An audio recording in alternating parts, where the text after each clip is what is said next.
I have a tendency to always end up in these situations where I'm doing an interview with a guy whose game I'm hardly familiar with. But what I do know is that you're working on a game called Max and the Magic Marker, who's won. We've actually finished it. You've actually finished it? There you go.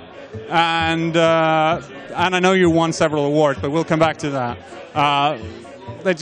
First of all, tell us about Max and its Magic Marker. Well, Max is a physics-based 2D platform game starring a boy called Max, who one day finds a magic marker in his mail, and he uses this marker to draw a monster, which then invades his drawings, and he draws himself into these drawings to try and catch this monster, and this is where the game begins. So you actually have to catch this monster called Mustacho, who's this purple blob running through the levels wearing a Roman helmet and just going crazy. So how does the marker come into play? The marker is used to create physics pieces or like objects in the game that are bound to like the physical world. So if you draw a line, it gets a certain weight and then it falls down. So you can use it to draw bridges, you can use it to draw seesaws or catapults or stairs or whatever you want to. So I actually have complete freedom in the game. All right, so, but you said, I remember that you had won one award for this, but it turns out you won 4, including for most innovative game. What is the pure innovation in Max and the Magic Marker? What do you think that people brought that up? I think the innovation is that normally if you have a platform game, it's a matter of going from A to B. And in this, in Max and the Magic Marker, we actually added something else. We added a bit of a sandbox element where you can draw shapes or whatever to solve different puzzles in the game.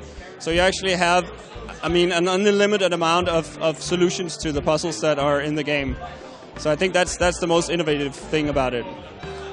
But we're here at the Nordic Game Indie Night. You guys feel indie still, despite you finished the game, won a couple of awards, all that stuff? Definitely. I mean, we're still trying to make money and trying to keep the company running, and we still have to do like loads of different jobs, and we have to keep thinking about new projects. And we definitely feel very indie. I mean, we still have to struggle to get by, and there's nothing.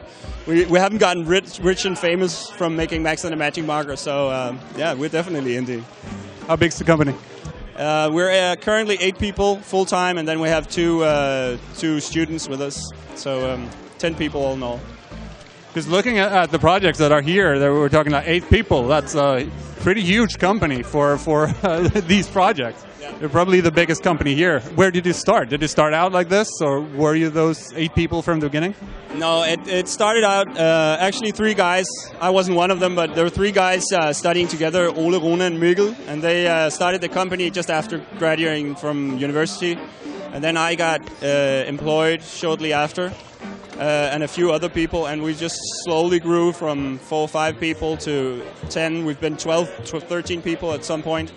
So it's been growing slowly, and we've just like, depending on how many projects we have like expanded. Do you think that the indie scene has something that they could teach the big AAA studios? Definitely, I think playing your game, and also playing around with your game, and just trying to push the limits of what you can do with the games is key. I mean, I don't think anyone else but indie companies can actually find the time and space and also the guts to try and do stuff like that. Because once the real money gets involved, I mean, most companies don't dare to go crazy. And I think we need a lot more crazy in games.